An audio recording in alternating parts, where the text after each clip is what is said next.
Sebelum masuk di alur cerita kali ini, sobat bisa menonton filmnya terlebih dahulu, agar mudah memahami alur ceritanya. Tanpa berlama-lama, lanjut ke alur ceritanya. Di gua tersembunyi ribuan mil jauhnya dari tempat persembunyian rahasia Tianzizun, Lindong tersenyum dan mengeluarkan mangkuk berlapis 8 leluhur. Sebagian besar mangkuk emas berlapis itu berisi cairan giok hijau zamrud, yang telah dipadatkan menjadi cairan keemasan oleh kekuatan jimat 8 leluhur.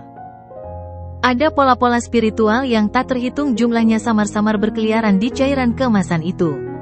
Begitu muncul, aroma yang sangat kaya memenuhi seluruh gua, dan kekuatan spiritual langsung aktif. Melihat pola-pola spiritual yang berenang dalam cairan emas, Lindong tersenyum puas dan langsung membagikan cairan spiritual itu kepada mereka bertiga secara merata. Sang dewa kehidupan dan kematian tak sabar untuk menelan cairan emas itu ke dalam tubuhnya. Kehampaan bergetar hebat, dan aura dahsyat menyembur keluar dari bawah tubuh jangkung itu. Sepasang kekasih Lindong dan Ying Huan saling tersenyum dan menelan cairan spiritual pada saat yang sama. 10 hari kemudian, di dalam gua, 3 aura yang sebanding dengan aura tertinggi menerobos hampir bersamaan, lalu berangsur-angsur mereda, dan akhirnya kembali tenang. Lindong, kemana kamu berencana pergi selanjutnya? 3 sosok dengan aura samar berdiri di udara. Orang-orang yang berbicara adalah penguasa hidup dan mati. Qingzu berkata bahwa dia awalnya merasakan kekuatan Sang Maha Kuasa. Oh, dunia 1000 dunia agung. Jadi aku berencana untuk kembali ke benua Wuliang untuk melihatnya. Lagi pula, aku juga sangat tertarik pada Sang Maha Kuasa dari 1000 dunia agung. Daftar langit merupakan perwujudan keinginan dunia di dunia, dan juga merupakan kesempatan bagi banyak orang suci dan kekuatan dahsyat di dunia untuk melampaui orang suci dan mencapai alam tertinggi. Pertama-tama rasakan kekuatan dunia, lalu gunakan itu sebagai batu loncatan untuk merasakan sumbernya, kehendak dunia, beresonansi dengannya, lalu perdalam koneksi selangkah demi selangkah. Di masa depan, selama kekuatan Lindong mencapai puncak tingkat suci, semuanya akan berjalan sebagaimana mestinya. Ia telah merencanakan lompatan pamungkas ini puluhan tahun sebelumnya. Namun, meskipun begitu, Ling Qingzu adalah peri suci yang bercita-cita mencapai puncak di jalur Taisang. Dengan istri yang begitu luar biasa, Lindong benar-benar berada di bawah tekanan yang sangat besar, dan ia bahkan bertanya-tanya apakah Ling Qingzu akan mencapainya sebelum dirinya. Dewa kehidupan dan kematian sengaja memperpanjang akhir cerita, menarik Ying Huan dan terbang menuju langit. Ying Huan tersenyum dan berkata, "Aku mencintaimu," kepada Lindong, lalu segera mengikuti kakak perempuannya tanpa menoleh ke belakang. Mungkin karena aku tak lagi harus menanggung beban menyelamatkan dunia sendirian. Setelah Huan hadir, ia menjadi jauh lebih ceria. Namun, inilah yang kuinginkan. Melihat punggung gadis itu yang anggun, Lindong tersenyum dan melambaikan tangan. Benua Wuliang, keluarga Beiliu Li. Tuan Lindong, terima kasih atas bantuan Nona Ling Qingzu dalam masalah ini. Kepala keluarga Li tertunduk, wajahnya masih menampakkan sedikit kebahagiaan. Pemilik benua Wuliang sebelumnya adalah leluhur Wuliang, yang mengandalkan kultivasi tertinggi tingkat ke-8 untuk mendominasi seluruh benua, jadi tidak ada masalah. Namun, keluarga Hokuriku Li berbeda. Anggota terkuat keluarga Hokuriku Li hanyalah kepala tertinggi tingkat 6 keluarga Li. Setidaknya ada 2 orang yang selevel di benua Wuliu. Sebelumnya, hanya melalui penindasan berdarah dari leluhur Tiangxuan, keluarga Li di wilayah utara mampu mengambil alih kepemimpinan seluruh benua setelah kematian leluhur Wuliang. Dengan kepergian leluhur Tiangxuan, orang-orang ambisius yang mempertahankan kekuatan mereka sendiri juga mulai bergerak, terhubung satu sama lain, dan arus bawah melonjak. Sebulan yang lalu, 5 kekuatan besar tidak hanya bersatu untuk menyatakan perang terhadap keluarga Hokuriku Li, penguasa baru benua itu, tetapi juga menghabiskan banyak bantuan dan uang untuk mengundang seorang pemimpin bumi untuk pergi ke benua Wuliang dan memenggal kepala keluarga Hokuriku Li. Namun, mereka tidak tahu bahwa tidak semua leluhur Tiangxuan telah pergi. Ayah Qingzu telah bersembunyi di tempat peristirahatan terdalam keluarga Hokuriku Li, diam-diam merasakan keberadaan Sang Maha Kuasa. Tepat ketika pasukan koalisi menyerbu tanah leluhur keluarga Li di Hokuriku, mereka awalnya merasakan bahwa ayah Qingzu Agung telah keluar dari pengasingan. Ia membunuh veteran bumi tertinggi dengan 1 pedang, membunuh para pemimpin 5 kekuatan utama dengan 2 pedang, dan menyapu bersih pasukan aliansi dengan 3 pedang. Pada saat inilah semua kekuatan di benua Wuliang mengetahui bahwa keluarga Li di Beilu sebenarnya menyembunyikan makhluk tertinggi dengan kesempurnaan agung, yang sangat licik. Ling Qingzu awalnya hanya merasakan keberadaan yang maha tinggi, dan tingkat kultivasinya melonjak dari kondisi yang hampir tak berguna ke kesempurnaan maha tinggi. Jika bukan karena menunggu kembalinya Lindong, ia pasti sudah mulai mundur lagi dan melancarkan serangan ke wilayah penguasa surgawi. Si cantik jelita bergaun putih sambil menggenggam pedang hijau setinggi 3 kaki. Setelah ketiga pedang itu menindas para pemberontak, dia pergi dan sekali lagi melarikan diri ke bagian terdalam tanah leluhur keluarga Hokuriku Lee. Akan tetapi, dampak kemunculannya jauh melampaui itu. Setelah mengetahui bahwa keluarga Hokuriku Lee sedang ditindas oleh makhluk tertinggi Dzogchen, pasukan yang ketakutan dari seluruh penjuru benua Wuliang datang untuk memberi penghormatan dan menunjukkan kesetiaan mereka. Untuk sementara waktu, dominasi keluarga Hokuriku Lee atas seluruh benua menjadi luar biasa kuatnya. Karena keluarga Hokuriku Lee adalah klan Ibu Fuzu, mereka tentu saja harus membantu. Lindong melambaikan tangannya, melirik keluarga Lee, mengerutkan kening, dan berkata, "Tapi kultivasimu memang terlalu lemah. Sebaiknya kau segera mencapai tingkat ke-7 tertinggi." Dengan mengatakan itu, dia mengeluarkan 10 juta tetes cairan spiritual tertinggi dan memberikannya kepada kepala keluarga Lee. Lindong menjalin banyak teman sepanjang perjalanan, dan uang pun diberikan oleh teman-temannya dari berbagai lapisan masyarakat, jadi dia sangat murah hati dengan uangnya, dan dia tidak malu seperti saat pertama kali tiba di dunia. Di benua Wuliang asli, selain leluhur tertinggi Wuliang tingkat 8, ada 3 leluhur tertinggi tingkat 7, dan lebih jauh lagi ada leluhur tertinggi tingkat 6, seperti kepala keluarga Lee. Hanya saja pada saat pemberontakan sebulan lalu, ketiga pendekar kelas 7 ini menari dengan paling gembira, sehingga mereka semua ditebas oleh ayah Qingzu yang berhasil keluar dari penghalang. Jika kepala keluarga Lee dapat mencapai tingkat ke-7, ia akan menjadi penguasa tertinggi di benua Wuliang saat ini. Meskipun leluhur Tiangxuan tidak ada, ia masih dapat mengendalikan situasi. 10 juta cairan spiritual tertinggi? Tidak, Tuan Lindong, hadiah ini terlalu besar, aku tidak bisa menerimanya. Kepala keluarga Lee yang mengambil gelang mustard itu terkejut dan segera mendorongnya kembali. Kepala keluarga Lee, sebenarnya, sumber daya ini bukan untuk Anda secara pribadi, tetapi saya berinvestasi pada keluarga Hokuriku Lee yang mendukung Anda. Dalam waktu kurang dari 10 tahun, kita, leluhur Tiangxuan, pasti akan mengembangkan kekuatan kita di balik sebuah benua supal. Pada saat itu, benua tak terbatas akan menjadi media terbaik bagi kita untuk memproyeksikan kekuatan kita ke pedalaman dunia.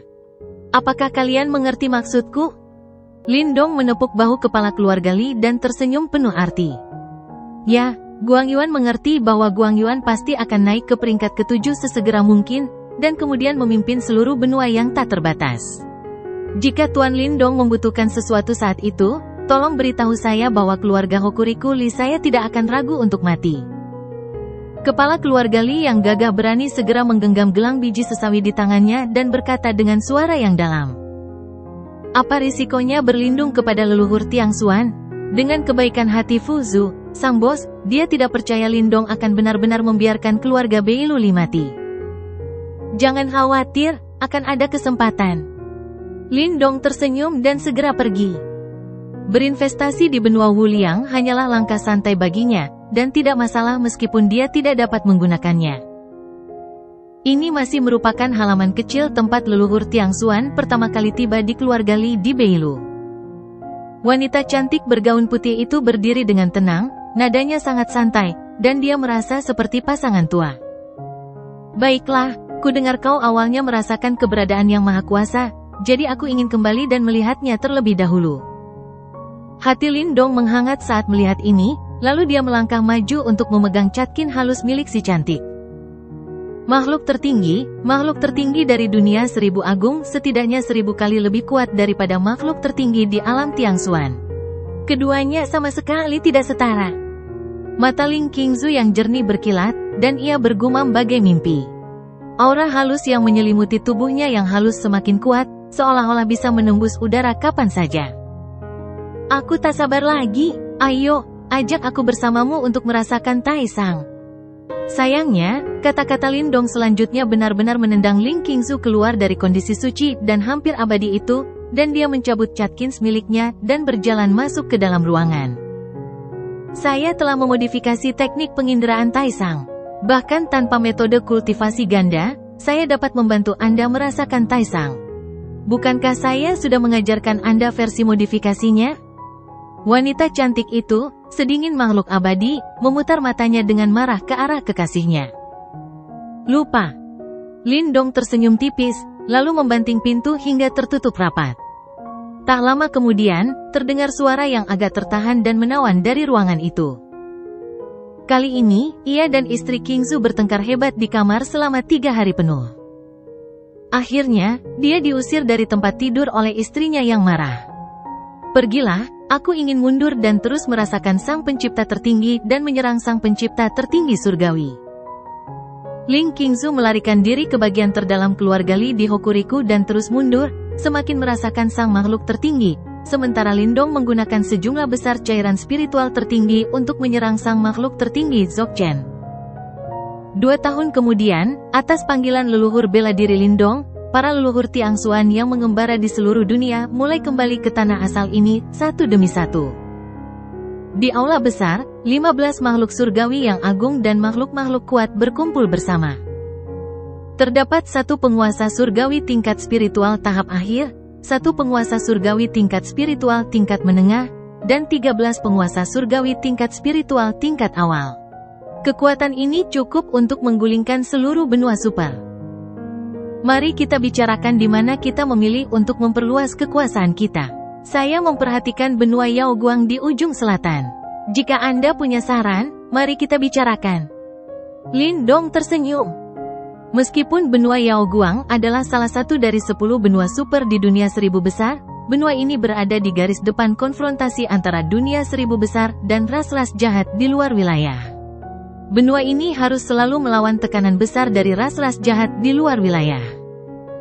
Jadi, itu bukan tempat terbaik untuk mengembangkan kekuatanmu.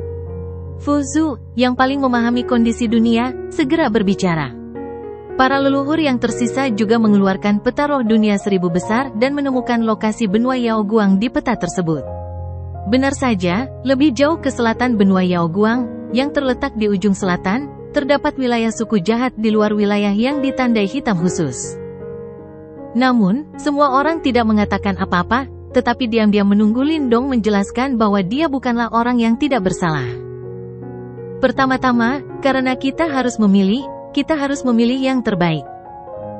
Hanya saja, sebagian besar dari 10 benua super di dunia 1000 besar telah dibagi-bagi oleh banyak kekuatan kuno.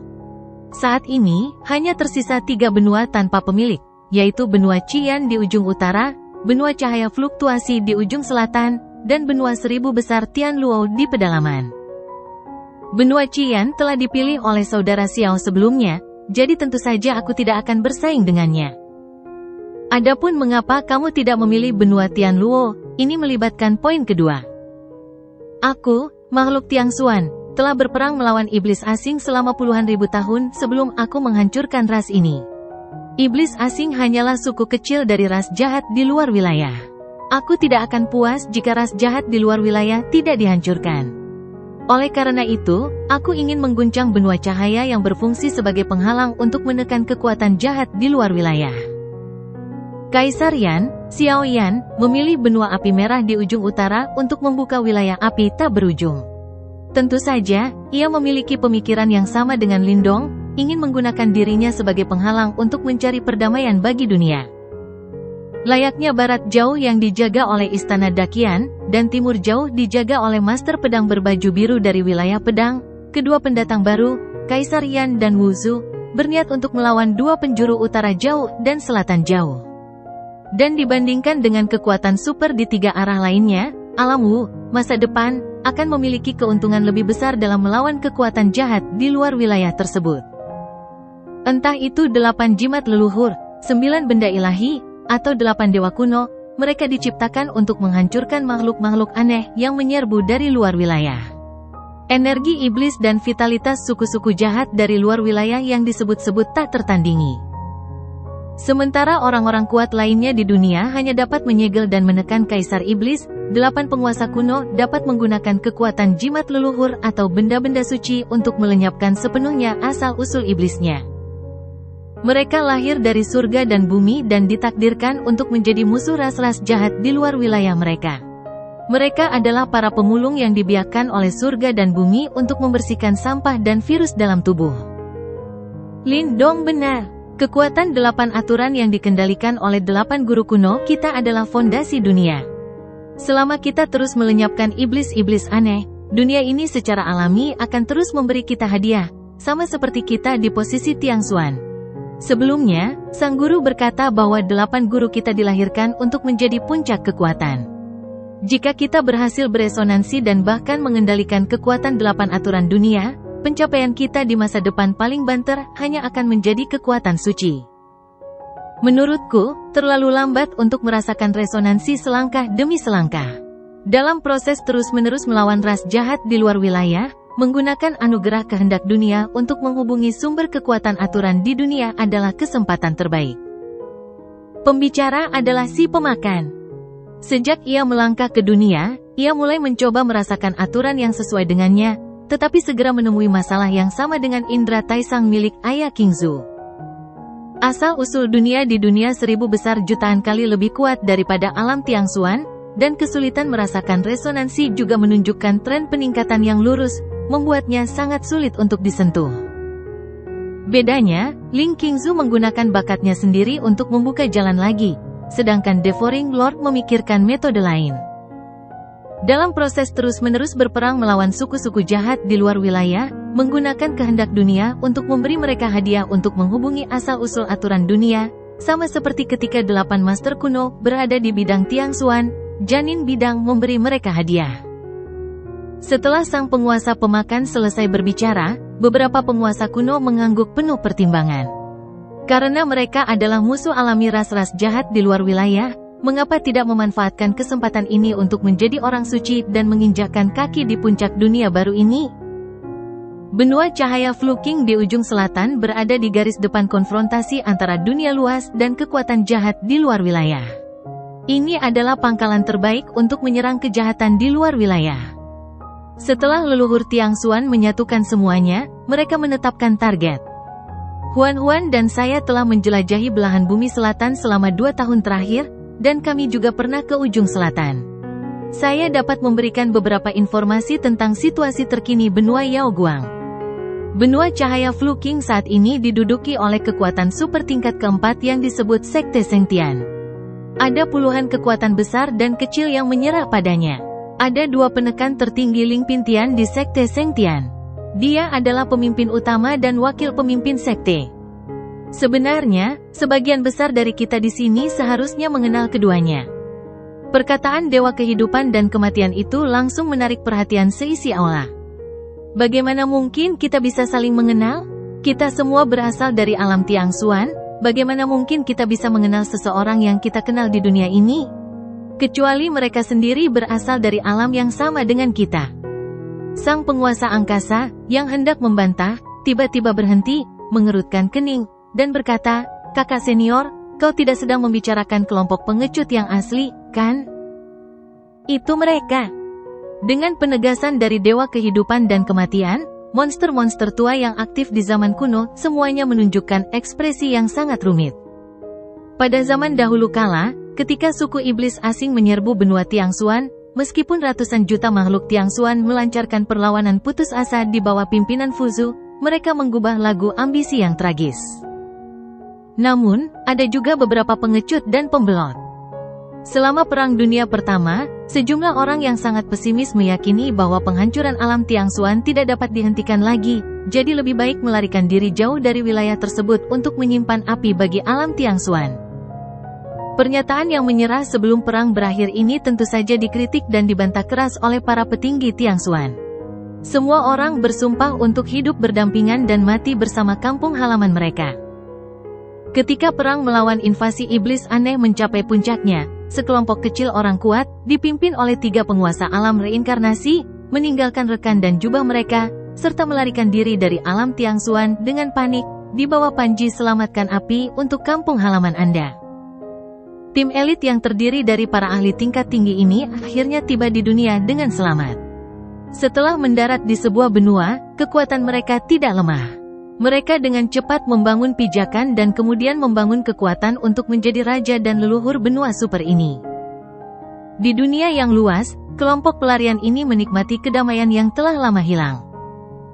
Dengan dukungan kekuatan spiritual, energi tingkat tinggi, beberapa orang telah mencapai alam tertinggi yang mereka impikan, alam leluhur, dan menjadi makhluk sekuat Fuzu, orang terkuat di Tiangsuan kuno. Dalam kondisi ini, tak seorang pun berencana kembali ke alam Tiangsuan lagi. Apakah mereka Chen Sheng, Liu Tian, dan Yi Fei Chen? Sheng Tian seharusnya nama gabungan Chen Sheng dan Liu Tian. Jadi kemana Yi Fei Chen pergi? Fuzu, makhluk kuno ini, bertindak sangat tenang. Tidak ada orang seperti Yi Fei Chen di jajaran atas sekte Sheng Tian. Saya khawatir dia meninggal sebelum membangun kekuatannya. Lagi pula, tidak ada kedamaian di dunia ini. Setelah berkata demikian, sang dewa kehidupan dan kematian menggelengkan kepalanya. Karena Chen Sheng dan Liu Tian sudah memasuki ranah penguasa surgawi, mengapa mereka tidak kembali ke alam Tiangsuan untuk mendukung mereka? Ketika mereka melarikan diri dengan pengecut, bukankah mereka menggunakan Panji meninggalkan api untuk kampung halaman mereka? Para pengecut ini, mereka hanya takut untuk maju. Kaisar Yimo hanyalah seorang setengah langkah surgawi tertinggi. Karena Chen Sheng dan Liu Tian cukup beruntung untuk melangkah ke ranah penguasa surgawi, mengapa tidak kembali ke ranah Tiangsuan? Jika Chen dan Liu bisa kembali untuk membantu, apakah penguasa kuno itu masih harus menanggung kesulitan selama ribuan tahun? Apakah bencana yang menggemparkan itu masih perlu ditunda hingga lebih dari 10 tahun yang lalu untuk diselesaikan? Asalkan Chen dan Liu kembali untuk menyelamatkan, mereka tidak hanya akan dapat menikmati penghargaan karena menyelamatkan dunia, tetapi juga dapat menghapus dosa melarikan diri dalam pertempuran dalam satu gerakan, karena tidak perlu ada pahlawan yang disalahkan. Namun mereka tidak melakukannya. Tak satu pun dari mereka memilih untuk kembali mencari bantuan. Tak ada Tiangsuan di hati mereka dan tak ada kampung halaman. Karena benua Yaoguang saat itu diduduki oleh kelompok pembelot, kita tidak perlu menanggung tekanan moral apapun saat bertindak. Setelah berkata demikian, Fuzu mengangkat tangannya ke arah sosok ramping yang duduk tinggi di kursi utama dan berkata, "Tuan Wuzu, apa maksud Anda?" "Kalau begitu, ayo bertarung." Sosok ramping itu mengetuk meja dan berkata dengan keras. Semua leluhur Tiangsuan berdiri dan meraung serempak. Aura pembunuhan yang kuat langsung menyelimuti seluruh tanah leluhur keluarga Hokurikuli. Situasi berubah drastis, dan seluruh keluarga terkejut. Tanah di ujung selatan, benua cahaya. Sebagai satu-satunya eksistensi setingkat penguasa di super benua ini, sekte Sheng Tian menikmati status tertinggi, dan semua kekuatan harus memberi penghormatan kepadanya. Di bawah pemerintahan sekelompok pengunjung dari alam bawah di puncak sekte Sheng Tian, benua Yaoguang nyaris tak berdamai dan telah mendapatkan kembali jejak kemegahannya sebagai salah satu dari 10 benua super di zaman kuno. Seluruh benua Yaoguang tahu bahwa sekte Sheng Tian didirikan oleh sekelompok pengunjung dari alam bawah. Mengenai dari alam bawah mana mereka berasal, mereka tidak tahu. Mereka selalu menyimpan rahasia ini dan tidak pernah menyebutkannya di depan orang lain. Ibu kota benua Yaoguang, tempat altar utama sekte Sheng Tian berada. Pada hari ini, sekelompok tamu istimewa diam-diam tiba di kota Yaoguang. Martial Ancestor, izinkan aku pergi sebentar. Aku ingin menanyakan sesuatu kepada mereka. Fuzu tiba-tiba mendesah dan melangkah keluar dari kerumunan. Lindong tidak banyak bicara dan memperhatikan Fuzu memasuki aula utama di bawah. Istana Sheng Tian adalah kediaman 2 penguasa istana sekte Sheng Tian dan 2 kekuatan surgawi tertinggi. Oleh karena itu, istana ini sangat mewah dan megah, dengan deretan istana. Di dalam istana, 2 pria setengah baya tengah berbicara. Orang dengan wajah persegi dan sedikit keagungan di antara alisnya adalah Grand Palace Master Chen Sheng. Sosok itu berpenampilan feminin, Bibirnya yang rapat menambah kesan kejam, dan rambut putihnya yang panjang tergerai santai di bahu. Dialah Liu Tian, penguasa istana kedua. Di bawah pemerintahan bersama keduanya, kekuatan sekte Seng Tian juga berkembang pesat. Chen Seng, Liu Tian, lama tidak bertemu. Ruangan itu tiba-tiba terdistorsi, dan sesosok tua muncul entah dari mana di aula. Fuzu, kenapa kamu di sini? Melihat lelaki tua berambut putih berjubah linen di hadapan mereka, kedua penguasa istana dari sekte Seng Tian berseru seolah-olah mereka telah melihat hantu. Ekspresi mereka berubah drastis. Lagi pula, saat mereka pergi, Fuzu masih menjadi panglima tertinggi aliansi. Tuan Fuzu, sekarang kitalah kekuatan tertinggi surgawi yang sesungguhnya. Kita jauh lebih kuat daripada Fuzu, yang katanya adalah kekuatan tertinggi surgawi yang setengah matang. Liu Tian adalah orang pertama yang bereaksi, berdiri dan mencibir. Fuzu, mengapa kamu datang ke sekte surga suci kami? Mata Chen Seng berkilat cepat saat mendengar ini, dan dia mencoba untuk tenang. Karena kau lebih kuat dariku, Sang Maha Tinggi Surgawi yang setengah hati, mengapa kau tidak kembali ke alam Tiang Xuan untuk mendukungmu? Apa yang kau katakan saat pergi? Fuzu seolah tak mendengar apapun, menatap lurus ke arah mereka berdua, hanya menunggu jawaban, penjelasan yang masuk akal. Pak Tua, apa yang kau tahu? Kita di sini untuk menjaga api bagi pesawat Tiang Xuan, tahukah kau? Lagi pula, bagaimana kita tahu kalau pesawat Tiang Xuan masih melawan? Memangnya kenapa kalau kita tahu? Kau sama sekali tidak mengerti kekuatan suku jahat di luar wilayah. Suku iblis alien hanyalah cabang kecil dari suku jahat di luar wilayah. Jika kita kembali ke alam Tiang Xuan untuk mendukung kita, bagaimana kalau kita menarik suku-suku besar itu dengan kaisar iblis surgawi kelas suci yang berkuasa di sana? Bagaimana? Kami menanggung penghinaan dan kesulitan. Liu Tian, yang selalu merasa sedikit bersalah, menjadi lebih lancar dan percaya diri saat berbicara, bahkan sambil menunduk. Jadi, setelah kau menerobos, kau tidak kembali ke alam Tiang Xuan sekalipun, bahkan hanya sekali atau sekilas, kan? Fuzu langsung menyela Liu Tian dan menunjuk ke sumbernya. Beraninya kau, apakah ini sikap seorang Heavenly Supreme setengah langkah ketika berbicara kepada kami? Fuzu, jangan lupa bahwa ini bukan ranah Tiang Xuanmu, dan kami bukan lagi orang-orang tadi kenal yang bisa dimarahi dan ditindas olehmu. Liu Tian, yang raut wajahnya tiba-tiba membeku, meraung marah. Saudaraku, ayo kita lakukan bersama dan bunuh dia. Liu Tian tiba-tiba melangkah maju, dan aura yang sangat kuat langsung menyebar di aula, terus menekan Fuzu. Saudara kedua, kita bisa mengusirnya, mengapa membunuhnya? Hati nurani Chen Seng yang terakhir masih bergelut. Oh, kau ingin membunuhku untuk membungkamku? Jika kau membunuhku, tidak akan ada yang tahu tentang ini. Tapi, apa kau pikir hanya kau yang telah membuat kemajuan dalam 10.000 tahun terakhir? Tubuh tua Fuzu tegak dengan bangga, dan tiba-tiba muncul gelombang fluktuasi samar yang jauh lebih kuat daripada mereka berdua, seorang Heavenly Supreme tingkat menengah. Tingkat spiritual menengah surgawi tertinggi? Kau juga telah memasuki alam surgawi tertinggi. Bencana iblis di alam Tiang Xuan pasti sudah berakhir, kan? Kau di sini untuk menangkap kami dan membawa kami kembali untuk meminta hukuman. Chen Seng, cepatlah, atau kita semua akan mati. Melihat Fuzu yang tengah memamerkan kultivasinya, Liu Tian tampaknya telah menebak sesuatu, dan bertindak lebih ganas dan gila. Baiklah, ayo serang bersama dan bunuh. Wajah Chen Seng berubah drastis, dan dia berkata dengan penuh kebencian. Fuzu, sudah kukatakan sejak lama, pembelot tidak bisa dipercaya. Ruangan itu tiba-tiba berubah, dan 14 sosok kuat dengan aura yang mencapai tingkat pertama surgawi tertinggi muncul di aula satu demi satu, mengelilingi Chen Seng dan Liu Tian. Hei, Chen Seng, Liu Tian, aku memberimu kesempatan. Fuzu mendesah pelan dan langsung mundur. 8 master kuno, Kaisar Naga Suci berjari 6, dan 5 lagi. Melihat sosok-sosok yang familiar di sekeliling mereka, darah di wajah Chen Seng dan Liu Tian seakan terkuras habis, dan mereka pun langsung roboh ke tanah. Mereka sudah tamat sepenuhnya. Kalian berdua, pilihlah kata-kata terakhir yang bagus. Lindong melangkah maju perlahan, menatap ke arah keduanya dengan acuh tak acuh. Tuan, ini Tuan. Liu Tian tidak dapat berhenti gemetar seluruh tubuhnya, berlutut di kaki Lindong dan menangis. Aku menyerah, aku adalah dewa surgawi tertinggi, aku bisa. Sebuah bilah pedang pendek berwarna perak terang tiba-tiba menembus dadanya.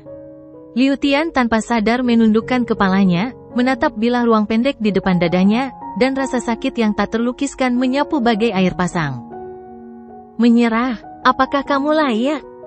Lindong tersenyum menghina dan menghancurkan hatinya dengan kuat. Pisau itu ditarik menjauh, dan tubuh kaku itu jatuh ke tanah, darah mengalir perlahan seperti sungai. Saudara Fei Chen, kami menyesal tidak mendengarkanmu, dan kami seharusnya tidak membunuhmu karena dorongan hati. Chen Sheng, yang menyaksikan kematian Liu Tian, tampak benar-benar gila, terus-menerus memukul tanah dengan kepalanya dan memukuli dadanya. Ternyata Yi Fei Chen, yang merupakan salah satu dari 3 raksasa, tidak mati dalam perluasan kekuasaan, tetapi karena dia bersikeras untuk kembali ke bidang Tiangxuan di masa depan, dia dibunuh oleh Chen Sheng dan Liu Tian bersama-sama, dan meninggal dalam pembersihan internal. Sebuah tombak hitam pekat tiba-tiba menusuk dada Chen Sheng, memakukannya ke lantai aula. Ia meronta-ronta dengan lesu untuk sesaat, lalu terdiam sepenuhnya. Kau sungguh kotor dan mengerikan. Lindong perlahan menurunkan lengannya dan menggelengkan kepala. Ia berkata dengan ringan, pergi, bunuh semua orang yang membelot bersama mereka tahun itu. Tak seorang pun boleh diampuni. Para pahlawan Tiangxuan yang gugur dalam bencana iblis membutuhkan darah para pengkhianat untuk mengenang mereka. Para leluhur Tiangxuan menerima perintah itu dengan lantang dan menghilang serempak. Di aula, selain Lindong, hanya ada 2 mayat tergeletak di tanah. Lindong berjalan perlahan melewati kedua mayat itu dan berjalan menuju pintu aula, menatap istana-istana megah di kejauhan dengan tatapan yang dalam. Saat itu, angin sepoi-sepoi bertiup. Pemandangan yang indah sekali, gumamnya sambil menyilangkan tangan di belakang punggungnya. Pada hari ini, Sekte Sengtian berganti tuan. Sekelompok orang kuat misterius yang datang dari negeri asing tiba-tiba mendarat di atas markas Sekte Sengtian. Setelah membunuh 2 penguasa istana Sekte Sengtian, mereka menggunakan cara berdarah besi untuk membersihkan sejumlah besar orang berpangkat tinggi yang ditinggalkan oleh kedua penguasa istana sebelum kematian mereka. Sebelum siapapun sempat bereaksi, mereka menguasai seluruh wilayah Sekte Sengtian dalam sekejap dan mengatur ulang semua pasukan Sekte Sengtian. Keesokan harinya, kelompok orang kuat ini mengumumkan pembentukan Wujing dan mengumumkan bahwa semua organisasi dan sekte di benua Yaoguang adalah organisasi ilegal dan harus segera dibubarkan. Pada saat yang sama, Wujing mengumumkan peluncuran perang terpadu, dengan 15 pasukan untuk menyatakan perang terhadap semua kekuatan di benua Yaoguang. Di bawah penindasan bersama dari 15 penguasa surgawi tertinggi, puluhan kekuatan ini, yang hanya dikendalikan oleh penguasa bumi tertinggi, runtuh dan mengumumkan penggabungan mereka ke dalam Wujing. Hanya butuh 10 hari bagi Wujing untuk berhasil menduduki seluruh wilayah benua Yaoguang dan mendeklarasikan benua Yaoguang sebagai wilayah besar Wujing yang suci dan tak terpisahkan sejak zaman kuno, kemudian mulai mengatur ulang dan mereformasi semua kekuatan di wilayah tersebut. Selalu dibutuhkan waktu untuk melakukan perjalanan ke seluruh benua untuk menerima wilayah tersebut. Di masa depan, Wujing yang terkenal di seluruh dunia resmi berdiri. Master Wujing adalah Wuzhu Lindong, dan bangunan tertinggi Wujing adalah Wuzhu Hall. 1 bulan kemudian, pesawat Tiangxuan diseret dari kehampaan tak berbatas ke dasar benua cahaya Flaking oleh Lindong, penguasa pesawat tersebut, dan sepenuhnya berlabuh di sini. Gunakan benua cahaya bergetar sebagai penghalang untuk melindungi makhluk-makhluk Tiangxuan. Selama cahaya bergetar itu tidak dipatahkan, makhluk-makhluk Tiangxuan akan menikmati kedamaian selamanya. Membuka jalur alam antara alam Tiangxuan dan benua Yaoguang, merekrut sejumlah besar orang kuat lokal untuk memasuki dunia persilatan dan membangun hukum, serta memperkenalkan kekuatan spiritual ribuan orang ke alam Tiangxuan secara terbatas, selangkah demi selangkah untuk meningkatkan alam asal alam Tiangxuan dan naik ke status alam. Ketika semuanya diatur dengan baik, kurang dari setengah tahun telah berlalu. Pada hari ini, semua leluhur berkumpul di Aula Wuzhu. Asimilasi spiritual guru tampaknya telah selesai. Sosok ramping yang duduk di singgasana hitam jauh di dalam aula, memegang dagunya dengan tangannya, menatap orang di bawah sambil tersenyum. Hampir sampai. Aku baru saja mengambil kesempatan ini untuk melangkah ke Heavenly Supreme. Pria itu tampak cukup tampan dalam balutan pakaian hijau, dengan sepasang pupil vertikal keemasan yang dipenuhi keagungan. Samar-samar, terdengar auman naga yang dahsyat menggema di dalam tubuhnya. Raja Naga Hijau, burung pegar hijau. Di sebelah kiri King Peasant adalah Kaisar Naga Suci berjari 6, leluhur suci klan Naga Tiangxuan. Di belakang kedua bos klan naga ini adalah Yuan Qian dan pejabat senior klan naga lainnya, yang berada di alam reinkarnasi, artinya, pusat kekuatan tertinggi di bumi. Di pihak klan naga, ada klan Kunpeng, klan 9 Phoenix, klan Cerpelai Setan Langit, klan Rubah Langit Ekor 9, klan Paus Suci Abadi, klan Raksasa Laut, dan klan monster lainnya. Yang berseberangan dengannya adalah kekuatan ras manusia Tiangxuan. Kuil Api dan Istana Surgawi 10.000 Lautan di Laut Iblis Kekacauan, 8 sekte super di wilayah Suan Timur, Istana Kegelapan di wilayah Suan Utara, 7 sekte utama di wilayah Suan Barat. Sekarang, mereka punya nama umum, orang-orang di dunia persilatan.